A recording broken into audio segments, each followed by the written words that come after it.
மனிதனின் மனம் மிகவும் விசித்திரமானது. புதையிலே கிடைத்தாலும் அதை நினைத்து நிறைவடையாமல் தவறவிட்ட சில்லறை காசுக்காக ஏங்கி தவிக்கும்.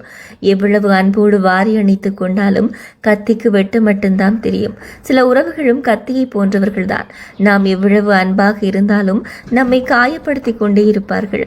நேர்மை என்பது ஒரு அரிய வகை சொத்து. அதை சில கீழ்த்தரமான மனிதர்களிடம் எதிர்பார்த்து ஏமாந்து போகாதீர்கள். என்ன நடந்தாலும் அதை ஏற்றுக்கொள். இன்பம் துன்பம் எது வந்தாலும் எதற்காகவும் இழக்கவே கூடாத உன் மன அமைதியை மட்டும் இழந்து விடாதே. உன்னை யார் எந்த தூரத்தில் வைத்திருக்கின்றார்களோ அந்த தூரத்திலேயே வாழ கற்றுக்கொள். அதனால் உனக்கு ஒரு நஷ்டமும் இல்லை. சில உறவுகளை கொஞ்சம் அனுசரித்து வாழுங்கள். வாழ்க்கை என்பது அனைவரையும் வெறுத்து ஒதுக்கிவிட்டு தனிமையில் வாழ்வதல்ல, மற்றவர்கள் மனதில் இனிமையாய் வாழ்வது. ஒளியை கண்டால் மட்டும் ஓடி வந்து ஒட்டிக்கொள்ளும் நிழல் இருளிலும் முன்னோடு இருக்கும் நிஜம்.